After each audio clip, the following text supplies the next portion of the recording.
நேர்கள் அனைவருக்கும் இனிமையான காலை வணக்கம். விடுகின்ற இந்த காலை பொழுது அனைவருக்கும் இனிய பொழுதாக அமைந்திருக்கும். இந்த நாள் நல்ல நாளாக அமைய எல்லாருக்கும் பொதுவான இறைவனை பிரார்த்தித்துக் கொண்டு இன்றைக்கு நாங்கள் பிரஸ் ரிலீஸை ஆரம்பித்துக் கொள்ள போகின்றோம். இன்றைய தினம் வெளியாக இருக்கக்கூடிய பத்திரிகைகளில் காணப்படுகின்ற செய்திகளை தெளிவாக விரிவாக பேசுவதுதான் பிரஸ் ரிலீஸ்.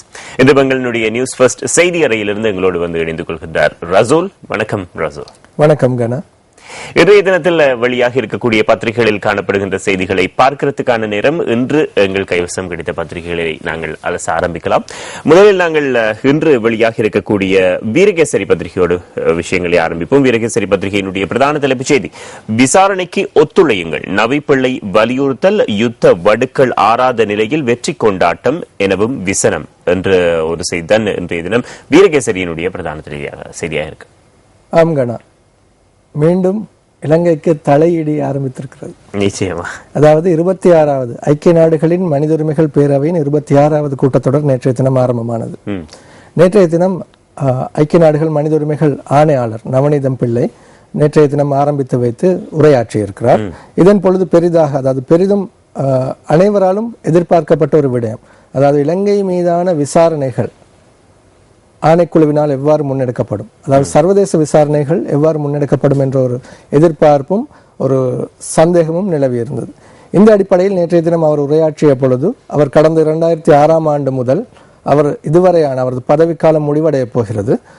இதனை முன்னிட்டு அவர் அந்த அடைவு மட்டங்களை கூறியிருக்கிறார், தெளிவுபடுத்தி இருக்கிறார். அதனை அடுத்து இலங்கை தொடர்பிலும் சில கருத்துக்களை முன்வைத்திருக்கிறார். அதே நேரம் இலங்கையில் இடம்பெற்றதாக கூறப்படும் இருதரப்பு குற்றங்கள், யுத்த காலப்பகுதியில் ஏற்பட்ட பாதிப்புகள், மனித உரிமை மீறல்கள் குறித்து சர்வதேச பரந்துபட்ட ஒரு விசாரணையை முன்னெடுப்பதற்காக ஒரு குழுவை அவர் நியமித்திருப்பதாக தெரிவித்தார். அதாவது அந்த குழுவிலே நிபுணர்கள் மற்றும் விசேட அறிக்கையாளர்கள் நியமிக்கப்பட்டிருப்பதாக அவர் தெளிவுபடுத்தியிருக்கிறார். இதன் மூலம் இலங்கையில் இடம்பெற்ற இந்த குற்றங்கள், மனித உரிமை மீறல்கள் தொடர்பில் ஒரு பரந்துபட்ட சர்வதேச விசாரணைக்கு அவர் ஒரு வழியை ஏற்படுத்தி இருக்கிறார். இதற்கு இலங்கை ஒத்துழைக்க வேண்டும். அதே நேரம் அந்த விசாரணை குழுவில் உள்ளவர்களுக்கு இலங்கைக்கு சென்று விசாரணைகளை முன்னெடுப்பதில் எவ்வித சிரமங்களும் இன்றி முன்னெடுப்பதற்கு ஒத்துழைப்பு வழங்க வேண்டும், அனுமதி வழங்க வேண்டும் நாட்டிற்கு என்று கூறியிருக்கிறார். இதனை பிரித்தானியா, அமெரிக்கா போன்ற நாடுகள் கூட நேற்றைய தினம் வலியுறுத்தி இருந்தன. ஆனால் இலங்கையின் நிரந்தர வதிவிட பிரதிநிதி ஜெனீவாவிற்கான ரவிநாத் ஆரியசிங்க நேற்றைய தினம் அங்கிருந்து அதனை மறுத்திருக்கிறார். அது மட்டுமல்லாமல் இலங்கை ஏற்கனவே இந்த பிரேரணை 25வது கூட்டத்தொடரில் நிறைவேற்றப்பட்ட பிரேரணையை இலங்கை நிராகரித்திருக்கிறது. ஏற்கனவே நேற்று மீண்டும் அதனை இலங்கை நிராகரித்தது. அது மட்டுமல்லாமல் சர்வதேச பரந்துபட்ட விசாரணைக்கு ஒத்துழைக்க மாட்டோம், அதே நேரம் அந்த அதிகாரிகள் நாட்டிற்கு வருவதற்கும் நாம் அனுமதிக்கப் போவதில்லை என்ற ஒரு கருத்தை தான் கூறியிருந்தார்.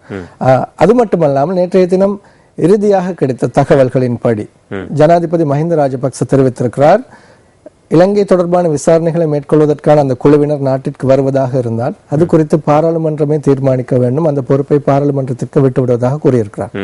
இந்த இடத்திலே நாம் ஒரு விடயத்தை பார்க்க வேண்டும். பாராளுமன்றத்தில் ஏற்கனவே அரசாங்கத்திற்கு 3/2 பெரும்பான்மை இருக்கின்றது. அந்த முடிவும் எவ்வாறு அமையப் போகின்றது என்பதை எம்மால் ஊகிக்க முடியும். சில வழிகளில் அது ஒரு விதமான ராஜதந்திரமாக இருக்கலாம். அதாவது தனிப்பட்ட ஒருவர் இல்லாமல் பாராளுமன்றமே தேர்ந்தெடுத்த முடிவாக அதை உலகத்திற்கு வெளிக்காட்ட நாட்டையும் பிரதிநிதித்துவப்படுத்துகின்ற பிரதிநிதிகள் இருக்கின்ற ஒரு பாராளுமன்றம். எனவே நாட்டினுடைய முடிவு, மக்களின் தீர்ப்பு தான் இது என்ற ஒரு எடுத்துக்காட்டை கூற முடியும். பார்ப்போம் எதிர்வரும் காலங்களில் என்ன விஷயங்கள் வருகிறது என்று. விசாரணையாளர்களுக்கு அனுமதி வழங்க வேண்டும், மனித உரிமை பேரவையில் அமெரிக்கா, பிரிட்டன் கோரிக்கை என்ற செய்தி இங்கே காணப்படுகிறது. அடுத்ததாக கராச்சி விமான நிலையத்தின் மீது தலிபான்கள் மீண்டும் தாக்குதல் என்ற செய்தி. இது நேற்று முன்தினம் முழு சர்வதேசமும் பார்வையை திருப்பிய ஒரு விடயம். பயங்கரவாத தாக்குதல் பாகிஸ்தானில் இடம்பெற்றது. நேற்று திடீரென்று மீண்டும் ஒரு முறை தாக்குதல். அதாவது 2 போராளிகள் விமான நிலையத்திற்கு அருகில் அந்த விமான நிலைய காவலாளிகளை நோக்கி துப்பாக்கி சூடு மேற்கொண்ட வண்ணம் முன்னோக்கி வந்ததாகவும், அதனை அடுத்து அந்த காவலாளிகள் பதில் துப்பாக்கி பிரயோகம் நடத்தியதாகவும், அதனை அடுத்து அவர்கள் தப்பிச் சென்றதாகவும் தான் அந்த செய்திகள் குறிப்பிடுகின்றன. நேற்றைய தினம் எவருக்கும் அந்த பாதிப்புகளும் ஏற்படவில்லை என்று கூறப்பட்டிருக்கிறது. ஆனால் கராச்சி போன்ற ஒரு நகரத்திற்குள், அதுவும் அதாவது விமான நிலையம் இருக்கிற பகுதிக்கு வந்து சுட்டுவிட்டு தப்பிச் சென்று விட்டார்கள் என்றது பாகிஸ்தானை பொறுத்தவரையில் பாதுகாப்பில் ஒரு பெரிய ஒரு தளர்வை காட்டுகிற ஒரு விஷயம். அது மட்டுமல்ல, பாகிஸ்தான் என்பது அணு ஆயுத வல்லமை கொண்ட ஒரு நாடாக இருக்கின்றது. அந்த நாட்டின் அணு கூடங்கள், அதாவது அணு நிலையங்கள் எத்தகைய பாதுகாப்பை எதிர்வரும் காலங்களில் மேற்கொள்ள போகின்றன என்பது ஒரு கேள்விக்குறியாக. நிச்சயமாக அடுத்த விஷயத்துக்கு போலாம். ஜெயலலிதாவுக்கு எதிராக கொழும்பில் ஆர்ப்பாட்டம் என்ற செய்தி காணப்படுகிறது. இதை பற்றி நாங்கள் அடுத்தடுத்த பத்திரிகைகளோடு பார்க்கலாம். வீரகேசரி பத்திரிகையினுடைய ஆசிரியர் தலையகம் மாணவர்கள் பெற்றோர்களின் போராட்டத்திற்கு கிடைத்த வெற்றி என்ற செய்தியாக அமைந்திருக்கிறது. அந்த குறிப்பாக பகவந்தலாவையில் கடந்த வார இறுதி மாணவர்கள் பெற்றோர்கள் பெருமளவானோர் வீதியை மறித்து ஒரு ஆர்ப்பாட்டத்தில் ஈடுபட்டார்கள். அதாவது பாடசாலை காணியில் நகரசபையினர் கடை தொகுதியை நிர்மாணித்து வருவதாக கூறி எதிர்ப்பு தெரிவித்திருந்தார்கள். அது ஏற்கனவே பாடசாலைக்குரிய காணி, அது தொடர்பான வழக்கு விசாரணை இடம்பெற்றது. அந்த இடத்திலே தற்பொழுது பாடசாலை காணியில் வர்த்தக தொகுதி அமைக்கப்படுவதற்கு எதிர்ப்பு தெரிவித்துதான் இந்த இது மேற்கொள்ளப்பட்டது. இதனை அடுத்து ஒரு பொறுப்பு கூற வேண்டிய ஒரு அமைச்சர் அந்த இடத்திற்கு வந்து வாக்குறுதி வழங்கும் வரை தாம் ஆர்ப்பாட்டத்தையோ பகிஷ்கரிப்பையோ நிறுத்தப் போவதில்லை என்று தெரிவித்திருந்தார்கள். அதனை அடுத்து நேற்றைய தினம் நுவரெலியா மாவட்ட அபிவிருத்தி குழு கூட்டம் நடைபெற்றிருக்கிறது. அங்கே அதிகாரிகள் வாக்குறுதி அளித்திருக்கிறார்கள். அது மட்டுமல்லாமல் ஜனாதிபதி இந்த விடயத்தை கவனத்திற்கு எடுத்துக் கொண்டுள்ளதாகவும் தெரிவிக்கப்பட்டுதான் அந்த ஆசிரியர் தலையங்கம் கருத்துக்களை வெளியிட்டிருக்கிறது. அடுத்த செய்தி, அடுத்த கார்ட்டூன். இது காலத்துக்கு ஏற்ற கார்ட்டூன் சொல்லலாம். கனியினுடைய கார்ட்டூனாக வெளியாக இருக்கிறது.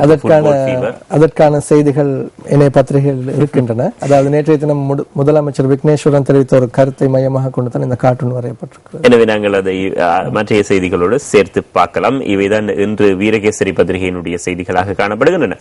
தினக்குரல் பத்திரிகைக்கு போலாம். தினக்குரல் பத்திரிகையினுடைய பிரதான தலைப்புச் செய்தி இவ்வாறு கூறுகிறது. விசாரணைகளுக்கு ஒத்துழையுங்கள், நவிப்பிள்ளை மீண்டும் வலியுறுத்தல்.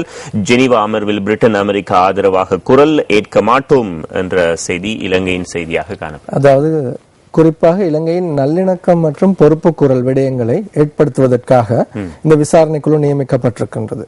இந்த விசாரணை குழு மூலம், அதாவது இந்த விசாரணை குழு இலங்கைக்கு வருவதை அனுமதிக்காத பட்சத்தில் அவர்கள் வேறொரு நாட்டில், இலங்கைக்கு வெளியில் ஒரு நாட்டிலிருந்து அந்த விசாரணைகளை முன்னெடுக்கக்கூடிய சாத்தியங்கள் காணப்படுகின்றன.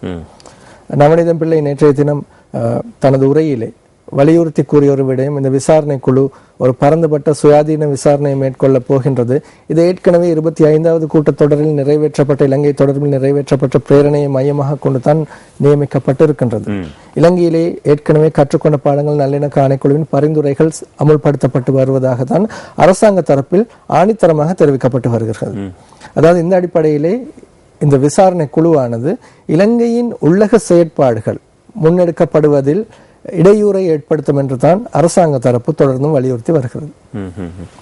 அடுத்த செய்தியாக, தெரிவு குழுவுக்கு நாம் சென்றால் இருப்பதையும் இழக்க வேண்டி வரும் என்ற செய்தி சி வி விக்னேஸ்வரன் அவர்கள் தெரிவித்தார். இப்பொழுது அந்த கார்ட்டூனோடு சேர்த்து பார்க்கலாம்.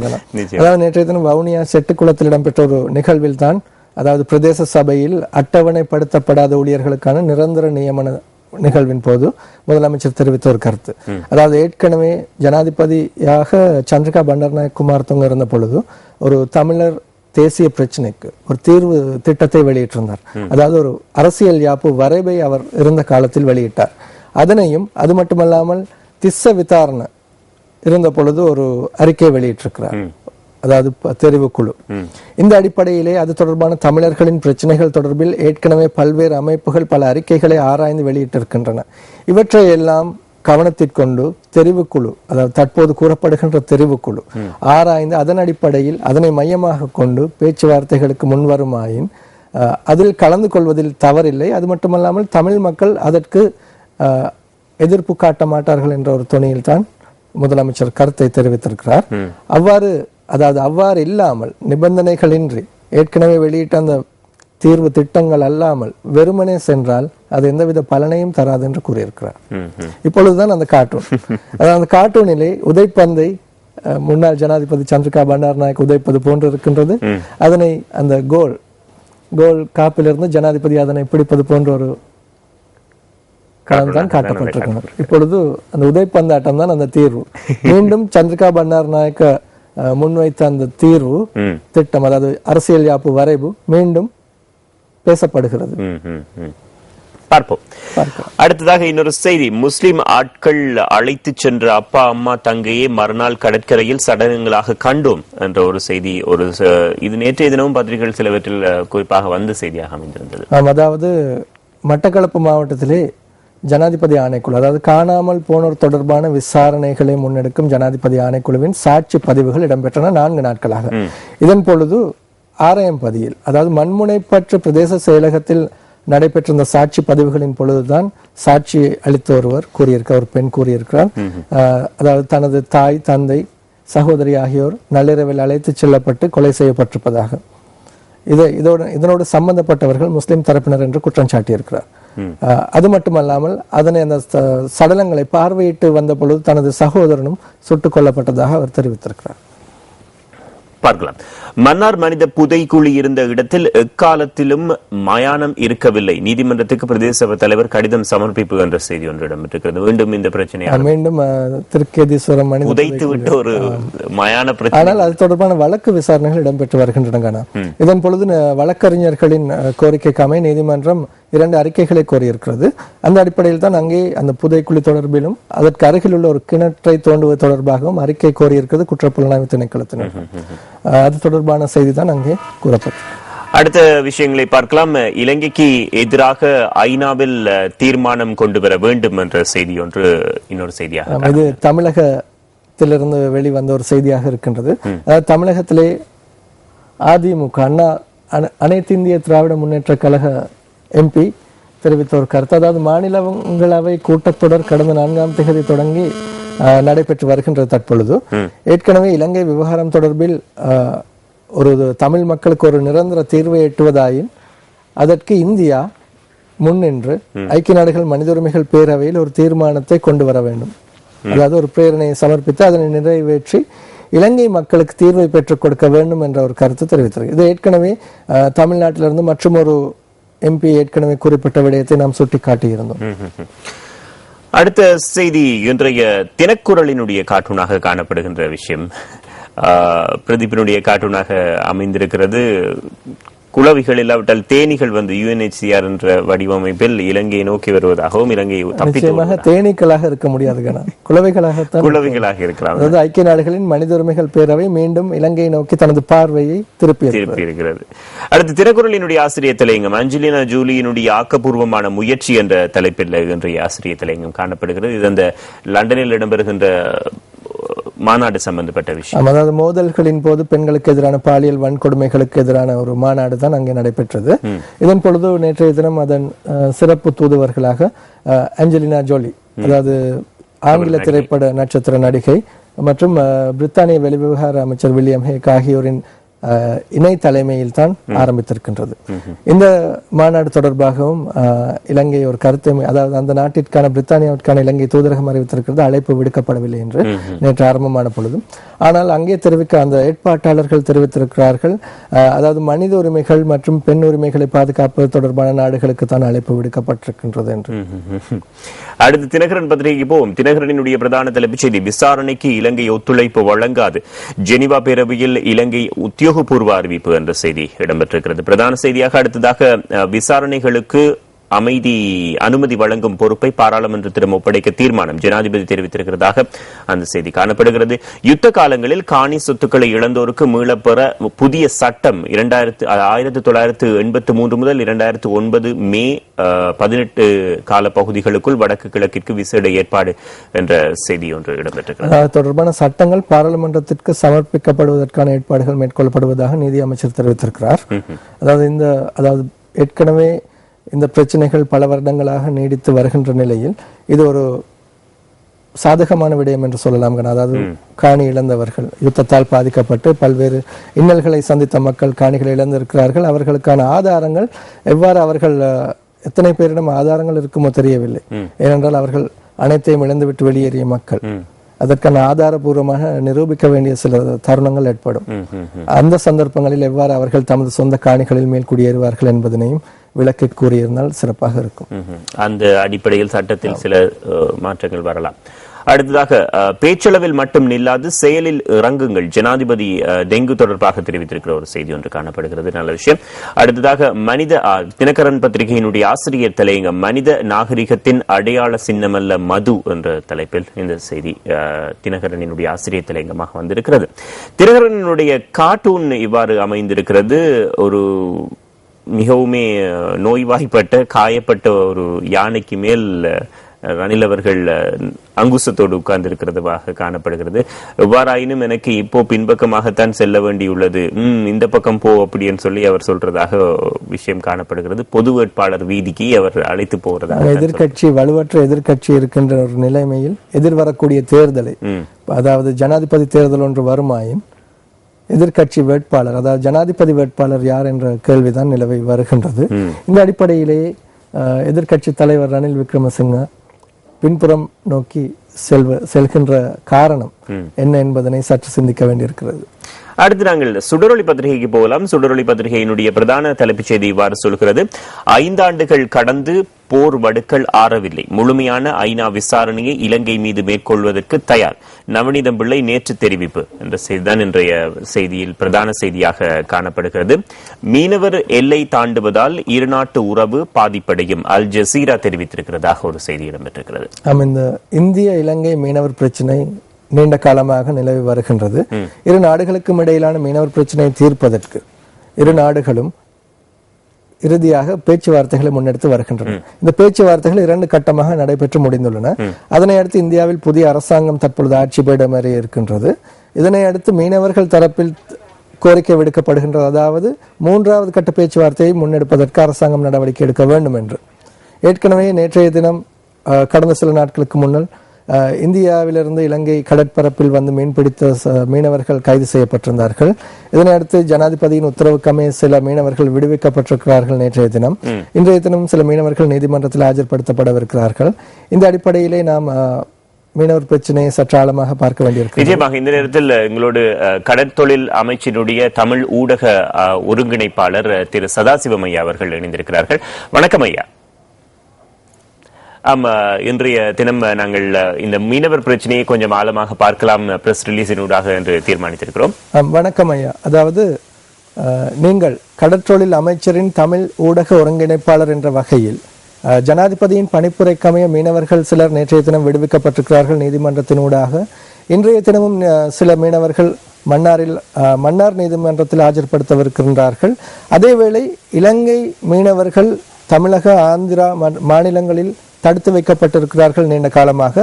இவர்களை விடுதலை செய்வதற்காக நீங்கள் மேற்கொண்டிருக்கும் அமைச்சு மட்ட நடவடிக்கைகள் என்ன என்பதனை கூற முடியுமா? உண்மையிலேயே நேற்றைய தினம் யாழ்ப்பாணம் பிரதேசத்திலே கைது செய்யப்பட்ட இந்திய மீனவர்கள் 36 பேரை ஊர்காவல்துறை நீதிமன்றத்தின் மூலமாக விடுதலை செய்யப்பட்டிருக்கிறார்கள். அந்த மீனவர்களே நேற்றைய தினம் இந்திய பிரதி காரியாலயத்துக்கு நாங்கள் ஒப்படைத்திருக்கின்றோம். அதே போன்று இன்றைய தினத்திலே 46 மீனவர்களை மன்னாரில் விடுவிப்பதற்குரிய ஏற்பாடுகள் செய்யப்பட்டிருக்கின்றது. நேற்றைய தினத்திலே அவர்களை மோசன் படிவம் நீதிமன்றத்துக்கு தாக்கல் செய்யப்பட்டு இன்று அவர்களை விடுதலை செய்வதற்குரிய நடவடிக்கைகள் எடுக்கப்பட்டிருக்கின்றன.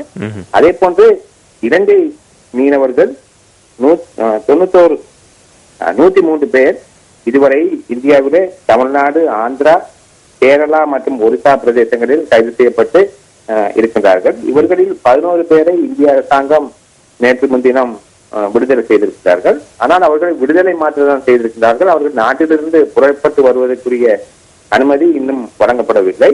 இன்னும் 91 மீனவர்கள் இந்தியாவிலே தங்கியிருக்கின்றார்கள். அது மாத்திரமின்றி அந்த 11 விடுதலை செய்யப்பட்ட 11 மீனவர்களும் இலங்கை பிரதி உயர்ஸ்தானிகள் காரியாலயம் மூலமாக அவர்களை மகாமோதி நிறுவனத்திலே சென்னையில் தங்க வைத்திருக்கிறார்கள். ஆகவே இதற்குரிய ஏற்பாடுகள் அனைத்துமே கௌரவ கடற்படை நிறுவனங்கள் அபிவிருத்தி அமைச்சர் ராஜித சேனாரத்ன அவர்களுடைய ஆலோசனைக்கு அமைய எங்களுடைய அமைச்சும் கடற்கரை திணைக்களமும் ஆக்கப்பூர்வமான நடவடிக்கைகளை எடுத்ததன் காரணமாகவே இந்த 11 மீனவர்களும் விடுதலை செய்திருக்கிறார்கள். அதே போன்று மிகுதியாக இருக்கக்கூடிய மற்ற 91 மீனவர்களை விடுதலைக்காக அமைச்சு தேவையான நடவடிக்கைகளை எடுத்து வருகின்றது. குறிப்பாக இந்த விடுதலை செய்யப்பட்ட 11 மீனவர்களின் படகுகளும் விடுவிக்கப்பட்டிருக்கிறதா, இல்லாவிட்டால் அவை இன்னும் விடுவிக்கப்படவில்லையா? இலங்கையிலும் கைது செய்யப்பட்ட இந்திய மீனவர்கள் அனைவரையுமே மீனவர்களை மாற்றம்தான் விடுதலை செய்திருக்கின்றோம். இதுவரை காலமும் அண்மையில் கைது செய்யப்பட்ட இந்திய படகுகள் அனைத்துமே இலங்கையினுடைய நீதிமன்றத்தின் உத்தரவிற்கமைய கடற்படையினுடைய பாதுகாப்பிலே அவை தடுத்து வைக்கப்பட்டிருக்கின்றது. குறிப்பாக தடை செய்யப்பட்ட அந்த இழுவை படகுகள் அது மாத்திரமின்றி அவர்கள் பயன்படுத்துகின்ற வலை உபகரணங்கள் அனைத்துமே இலங்கை கடற்பிரதேசத்தில் தடை செய்யப்பட்ட பொருட்கள். ஆகவே அவற்றை கொண்டுதான் இந்த பிரதேசத்திலே அவர்கள் மீன்பிடி நடவடிக்கையில் ஈடுபட்டு வருகின்றார்கள். இதன் காரணமாகவே அவற்றை நாங்கள் தடுத்து வைத்திருக்கின்றோம். ஆமாயா, மற்றும் ஒரு விடயம், அதாவது இந்த பேச்சுவார்த்தைகள் இந்திய இலங்கை பிரதிநிதிகளிடையே அண்மையில் நடைபெற்று இருக்கிறது. அதாவது 2 கட்ட பேச்சுவார்த்தைகள் முடிவடைந்திருக்கின்றன. இந்த பேச்சுவார்த்தையில் இதுவரை ஒரு முடிவுகள் எட்டப்படாத நிலையில் தான் இருக்கின்றன. 3ஆம் கட்ட பேச்சுவார்த்தை ஆரம்பிப்பது குறித்து எத்தகைய நடவடிக்கைகள் மேற்கொள்ளப்பட்டு வருகின்றன? முதலாம் கட்ட பேச்சுவார்த்தை சென்னையில் ஜனவரி மாதத்தில் நடைபெற்றது. அதன் 2ஆம் கட்ட பேச்சுவார்த்தை கடந்த மாதம் கொழும்பிலே நடைபெற்றது. அந்த சந்தர்ப்பத்தின் போது இலங்கையிலே குறிப்பாக வடபிரதேசத்திலே எங்களுடைய தமிழ் மீனவர்கள் பாதிக்கப்பட்டிருக்கின்றார்கள் என்ற விடயத்தை நாங்கள் எடுத்து கூறினோம். குறிப்பாக அந்த இந்திய மீனவர்களுடைய அத்துமீறல்கள், அவர்களுடைய தடை செய்யப்பட்ட வலைகள், அந்த இழுவை படகுகள் அனைத்துமே இந்தியாவிலும் தமிழ்நாட்டிலும் தடை செய்யப்பட்ட பொருட்கள் தான் அவை. ஆனால் அவற்றை பயன்படுத்தியே இலங்கையில் அவர்கள் மீன்பிடி நடவடிக்கையில் ஈடுபடுகின்றார்கள். ஆகவே நாங்கள் அந்த மீனவ தரப்பினருக்கு நாங்கள் எடுத்து கூறினோம், இலங்கையிலும் தடை செய்யப்பட்டிருக்கின்ற இந்த உபகரணங்களை பயன்படுத்தி எக்காரணம் கொண்டும் மீன்பிடி நடவடிக்கையில் ஈடுபடக்கூடாது என்ற கருத்தை நாங்கள் அவர்களுக்கு முன்வைத்திருக்கின்றோம். ஆகவே அவர்கள் ஆரம்பத்தில் அதை ஏற்றுக்கொண்டிருந்தாலும் கூட இந்திய அரசாங்கத்தினதும் மீனவ சங்கங்களினதும் வேண்டுகோளை செய்மடுக்காமல் இந்திய மீனவர்கள் இந்த கடற்பிரதேசத்திலே இந்த அத்துமீறல்களை மேற்கொண்டார்கள் என்ற விடயத்தை நான் சொல்ல வேண்டும். ஆமாயா, தெளிவான விடயங்கள் எடுத்து கூறியிருக்கிறீர்கள். உங்களது கருத்துக்களுக்கு நன்றி. நன்றி. எங்களோடு இணைந்து கொண்டதுக்கு கடல் தொழில் அமைச்சினுடைய தமிழ் ஊடக ஒருங்கிணைப்பாளர் திரு சதாசிவம் அவர்கள் எங்களோடு இணைந்திருந்தார். அவருக்கு எங்களுடைய நன்றிகளை மீண்டும் தெரிவித்துக் கொள்கிறோம்.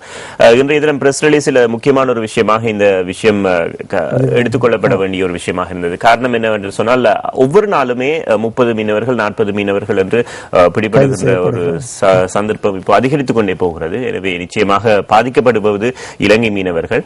எனவே என்ன விடயம் என்றால், அவர்கள் கைது செய்யப்படுகின்ற பொழுது, அதாவது இலங்கை கடற்பரப்பில் இந்திய மீனவர்கள் அல்லது தமிழக மீனவர்கள் கைது செய்யப்படுகின்ற சந்தர்ப்பங்களில் அவர்களை விடுதலை செய்வதற்கான வலியுறுத்தல் அல்லது அழுத்தம் அதிகமாக இருக்கின்றது.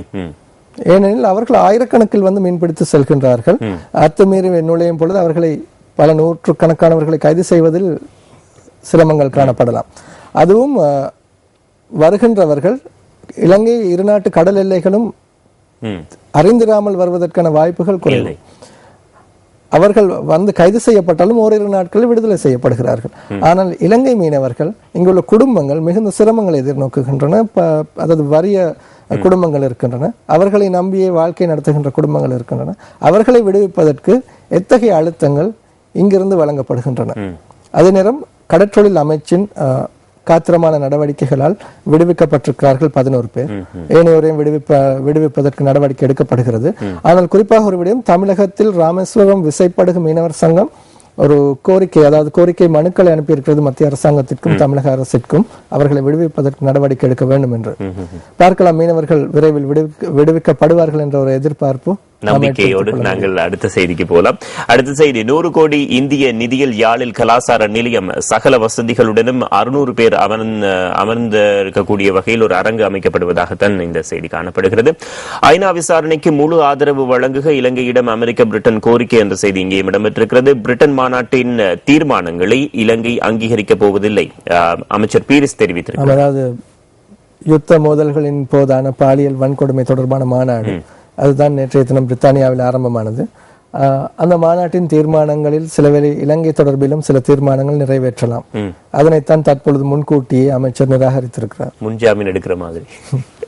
அடுத்த விஷயம், மோதல்களில் பாலியல் வன்முறையை தடுக்கும் மாநாட்டில் இலங்கை அவுட் என்ற ஒரு செய்தி இங்கேயும் காணப்படுகிறது. சுடரொலியினுடைய ஆசிரியர் தலையங்கம், சாட்சிகளுக்கு பாதுகாப்பு சட்டத்தை நிறைவேற்றுக என்ற ஒரு செய்தி, அந்த செய்தி காணப்படுகிறது. இன்றைய சுடரொலியினுடைய கார்ட்டூனாக அமைந்திருக்கிறது. நான் உங்களுக்கு கற்றுத் தருகிறேன், முதல்ல யூனிஃபார்ம் மாறணும், இந்த துண்டு அந்த துண்டை கலட்டிட்டு இந்த துண்டை போடுங்க அப்படின்னு சொல்லி சொல்லப்படுவதாகத்தான் காணப்படுகிறது. திரு பசில் அவர்கள் சிவி அவர்களுக்கு சொல்லுகின்ற விஷயமாக இருக்கிறது அந்த செய்தி. இவை இன்றைய சுடரொளி பத்திரிகையினுடைய செய்திகளாக அமைந்திருக்கின்றன. இன்று வெளியாக இருக்கக்கூடிய மெட்ரோ நியூஸ் பத்திரிகைக்கு போலாம். மெட்ரோ நியூஸினுடைய பிரதான தலைப்புச் செய்தி 5 மாதங்களில் 800 Facebook கணக்குகள் முடக்கப்பட்டன என்ற செய்தியாக காணப்படுகிறது. இந்த செய்தி மெட்ரோ நியூஸின் பிரதான செய்தியாக அமைந்திருக்கிறது. அமைச்சர்கள் ஊடாக தொழில் வழங்குவதாக கூறி 160 பேரிடம் பண மோசடி செய்த நபர் கைது என்ற செய்தி இடம்பெற்றது. இவ்வாறான தகவலும் அண்மை காலமாக பெரிதும் பேசப்படுகிறது. அதாவது அமைச்சுகளில் அல்லது அமைச்சுகளின் இணைப்பாளர்கள் என்று கூறி அமைச்சு மட்டத்தில் வெளிநாடுகளுக்கு தொழில் வாய்ப்புக்காக அனுப்புவதாக கூறி பண மோசடியில் ஈடுபடும் சிலர் அண்மையில் கைது செய்யப்பட்டிருக்கிறார்கள். இந்த விடயத்தில் பெண்கள் கூட கைது செய்யப்பட்டிருக்கிறார்கள். நாம் அண்மையில் பார்த்த விடயம். எவ்வாறாயினும் மக்கள் தான் விழிப்புடன் இருந்து இந்த விடயங்களில் இருந்து பாதுகாத்துக் கொள்ள வேண்டும். அடுத்த செய்தியாக கருவலகாஸ்வேவ பிரதேச சபை உபதலைவர் உட்பட 7 பேருக்கு விளக்கமறியல் என்ற செய்தி ஒன்று இடம்பெற்றிருக்கிறது. அடுத்து நேற்று இடம்பெற்ற அந்த ஆர்ப்பாட்டம், கொழும்பில் இடம்பெற்ற ஆர்ப்பாட்டத்துக்கு அதாவது தேசிய இந்த தகவல் தேசிய அதாவது தேசப்பட்டுள்ள தேசிய இயக்கம் உள்ளிட்ட சில அமைப்புகள் சேர்ந்து நேற்றைய தினம் கொழும்பில் அதாவது ஜெயலலிதா தமிழக முதலமைச்சர் ஜெயலலிதாவுக்கும் இந்திய புதிய பிரதமர் நரேந்திர மோடிக்கும் எதிராக இந்த ஆர்ப்பாட்டங்களில் ஈடுபட்டிருந்தார்கள். இதன் பொழுது தமிழக முதலமைச்சர் ஜெயலலிதாவின் கொடும்பாவி எரித்திருக்கிறார்கள். அதாவது இவர்கள் இலங்கையில் அழுத்தம் வீணாக 13வது அரசியலமைப்பு திருத்தத்தினூடாக இலங்கையை பிரிப்பதற்கு நடவடிக்கை மேற்கொள்ளப்படுவதாகத்தான் குற்றம் சாட்டியிருந்தார்கள். இதற்கு துணை போக வேண்டாம் என்று நரேந்திர மோடியையும் வலியுறுத்தி நேற்றைய தினம் கோஷங்களை எழுப்பியிருந்தார்கள். இவைதான் இன்றைய தினம் சுடரொளி பத்திரிகையின் முதற்பக்க செய்திகளாக அமைந்திருக்கின்றன. சரி, நாங்கள் அடுத்து விரைவாக சிங்கள பத்திரிகைகள் என்ன சொல்லுகின்றன என்று பார்த்து விடலாம். மௌபிம பத்திரிகை ஹிரகெதர படு கட்டுகேட்ட, அதாவது சிறைச்சாலைகளில் உள்ள பொருட்கள் நூதன சாலைகளுக்கு அருங்காட்சியகத்திற்கு என்ற தலைப்பு தான் அங்கே காணப்படுகிறது. அங்கே சிலரின் படங்கள் போடப்பட்டிருக்கின்றன. அதாவது கொல்வின், நமது ஜனாதிபதி மஹிந்த ராஜபக்ச மற்றும் சரதியல், மறுபக்கத்தில் வலதுபுறம் விஜய குமாரதுங்க, சரத் பொன்சேகா, விஜயவீர. அது ஒன்றோடு ஒன்று தொடர்பு படுத்தியதாக அந்த செய்தி வெளிவந்திருக்கிறது. அடுத்து தினமின பத்திரிகையினுடைய பிரதான செய்தி. ජාත්‍යන්තර පරීක්ෂණ සඳහා රටට කඩා වැදීම හරිද? වගකීම පාර්ලිමේන්තුවට දෙනවා. ஜனபதி மெதிரிகிரியேதி கியாய். அதாவது நேற்றைய தினம் மெதிரிகிரியில் நடைபெற்ற ஒரு நிகழ்வில் கலந்து கொண்ட ஜனாதிபதி, அதாவது நேற்றைய தினம் ஐநா மனித உரிமைகள் குழு ஒன்றை நியமித்திருக்கிறது இலங்கை தொடர்பில் பரந்த விசாரணை மேற்கொள்வதற்காக. இதற்கு பதிலளிக்கும் வகையில் ஜனாதிபதிக்கு தெரிவித்த கருத்து, அதாவது அந்த குழுவினுடைய நிபுணர்கள் அல்லது அறிக்கையாளர்கள் நாட்டிற்கு வந்து விசாரணைகளை மேற்கொள்வதற்கு அனுமதி வழங்குவது தொடர்பில் பாராளுமன்றத்திற்கே அந்த தீர்மானத்தை மேற்கொள்ளும் பொறுப்பை வழங்குவதாக கூறியிருக்கிறார். அடுத்த செய்தியாக காணப்படுகிறது. அடுத்த பத்திரிகைக்கு போகலாம். இது திவையின பத்திரிகை. තවත් 6 දෙනෙකු සමග කරුවලගස්වැව ප්‍රාදේශීය සභාවේ උපසභාපති උපාසකගේ රිමාන්ඩ් වේ. කොස්තාපල්ට පහර දීම සහ රාජකාරියට බාධා කිරීම ගැන. அதாவது மணல் ஏற்றிச் சென்ற ஒரு லொரி மற்றும் அந்த சாரதி ஆகியோரை கைது செய்து போலீசார் தடுத்து வைத்திருந்த பொழுது இந்த பிரதேச சபையின் உபதலைவர் சென்று அவர்களை மீட்டு சென்றிருக்கிறார் தனது படத்தை பிரயோகித்து, தமிழ் படங்களை போன்றும். இதனை அடுத்து அவர் கைது செய்யப்பட்டிருக்கிறார். நேற்றைய தினம் நீதிமன்றத்தில் ஆஜர்படுத்தப்பட்டு விளக்கமறியல் வைக்கப்பட்டிருக்கிறார். அதாவது அந்த உபதலைவர் உட்பட சந்தேக நபர்கள் 7 பேர். அடுத்து டெங்கு சம்பந்தமாக ஜனாதிபதி சொன்ன ஒரு விஷயம் இங்கே காணப்படுகிறது திவையின பத்திரிகை. டெங்கு தருணுய் வஹி பீலி தேச ஜனபதி அச, அதாவது அண்மையில் ஏற்பட்ட கடும் மழை, வெள்ளப்பெருக்கு ஆகியவற்றை அடுத்து நாட்டிலே டெங்கு பரவக்கூடிய சூழ்நிலை காணப்படுவதாக எச்சரிக்கை விடுக்கப்பட்டிருக்கும் நிலையில் ஜனாதிபதி அது குறித்து கவனம் செலுத்தி இருக்கிறார். அது மட்டுமல்லாமல் இந்த மழை பீலிகள் போடப்படுகின்றன, அதிலே நீர் தேங்கி அதிலிருந்து தான் அதிக அளவில் டெங்கு நுளம்புகள் பெருகுவதாக கண்டறியப்பட்டிருக்கிறது. இது குறித்தும் ஜனாதிபதி தனது கவனத்தை திருப்பியிருக்கிறார். அடுத்த பத்திரிகையாக லக்பிமா. யுத அபராத விமர்சனයට ලංකාවට එන්නේ නැහැ. රාජ්‍යතාන්ත්‍රික ආරංචි මාර්ග කියයි. විමර්ශන කටයුතු වලට රජයේ සහාය නැහැ. அங்கே 2 செய்திகள் குறிப்பிடப்பட்டிருக்கின்றன. அதாவது யுத்த குற்றங்கள் தொடர்பான விசாரணைக்கு இலங்கைக்கு வரப்போவதில்லை. ராஜதந்திர மட்டத்திலான தகவல்கள் கசிந்துள்ளதாக அந்த செய்தி கூறுகிறது. அதேவேளை விமர்சனை கட்டயத்தோடு ரஜே சஹாயன, அரசாங்கம் அதற்கு ஒத்துழைக்காது என்ற கருத்தும் அங்கே கூறப்பட்டிருக்கிறது. அடுத்த ரிவிர பத்திரிகைக்கு போகலாம். வைத்தியவருண் சியக்க ஹிங்கயாக் கராபிட்டிய சத்கம் வலின் ප්‍රතිශත 40ක් නතර වෙලා. அதாவது 40% சத்திர சிகிச்சைகள் கராப்பிட்டி வைத்தியசாலையில் நிறுத்தப்பட்டிருப்பதாக அந்த செய்தி கூறப்படுகிறது. அதாவது 100 வைத்தியர்களுக்கான வெற்றிடம் அங்கே நிலவுவதாக கூறப்பட்டிருக்கிறது. 40% இது பாதிக்கப்பட்டிருக்கு. லங்காதீப் அங்கே 2 முக்கியமான செய்திகள் இருக்கின்றன.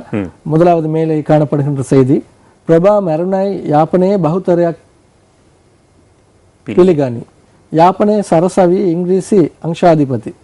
அதாவது யாழ் பல்கலைக்கழகத்தின் ஆங்கில பீடாதிபதி கூறியிருக்கிறார், பிரபாகரன் உயிரிழந்ததாக யாழ்ப்பாணத்தில் பெரும்பான்மையான மக்கள் ஏற்றுக்கொண்டுள்ளார்கள் என்ற ஒரு கருத்தை தெரிவித்திருப்பதாக அந்த செய்தி தாங்கி வந்திருக்கிறது. மற்றொரு பிரதான செய்தி, ஆண்டுவே இன்னவாத நத் முஸ்லிம் காங்கிரஸ் தீரனே பஹலஸ் வெனிதா அதஹாஸ் விமசான ஜாதிக சமுழுவாக்.